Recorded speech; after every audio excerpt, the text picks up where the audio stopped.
Morning everyone. Ito, bigay sa akin ni, thank you nga pala si Charlotte. Binigyan niya ako ng oregano. And today, I'm trying to clean it. Yan, tinanggal ko yung mga unwanted leaves na. Tapos yung mga mapuputol, itatanim ko. So, ayan na. Dami ko na natanggal.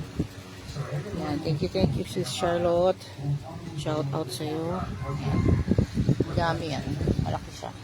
Yan, ito yung mga ito yung mga tanim ko. Yan. May carrots ko na lumuha na. Yan. Hindi pa masyadong ayos. Bagong tanim. Yan. Bago. So, ayan. Kasi ito yung binigay niya sa akin na dati marami kasi akong ganito. Nawala nang nag-move kami. Ayan, may ugot na siya. So, nilagay ko na siya sa ulo. So, ayan. Sinandal ko dito sa wala ko ng kahay. Matagal sa amin yan.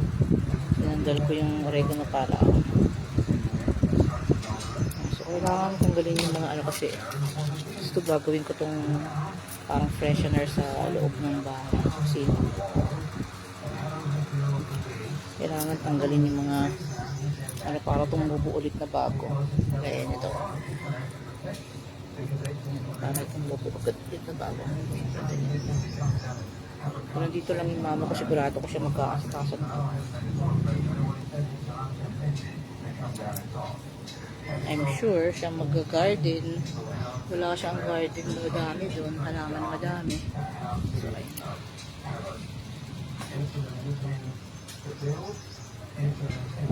sobrang init na naman.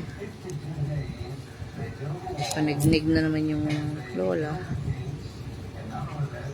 May time po ngayon hindi pumasok si Maan.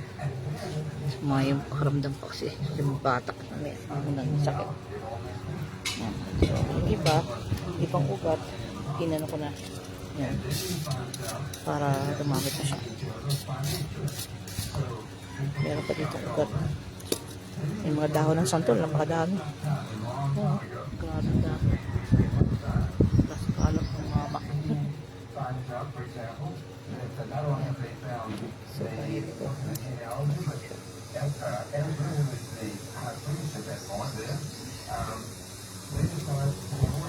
Yan lang, mahirap mag-live yun ng mahaba kasi nadidelete. Okay, so thank you, God bless everyone. Ingat-ingat kayo. Shout out kay sis Ruth.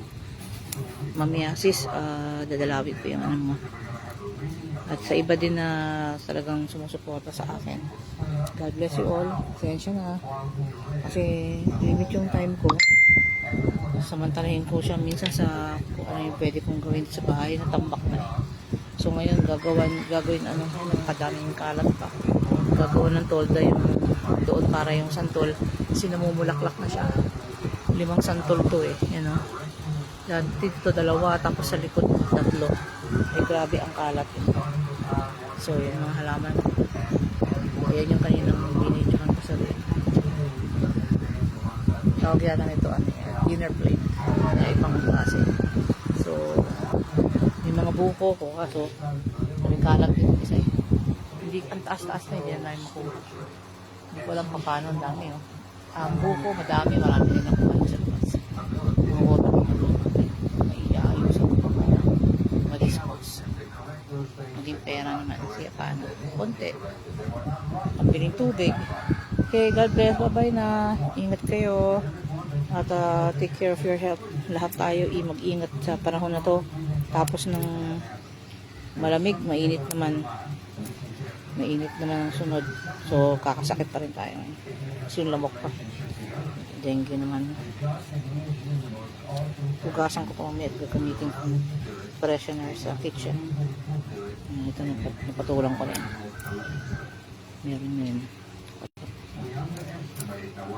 Ayan. Dami ng mga bago yun. Bye.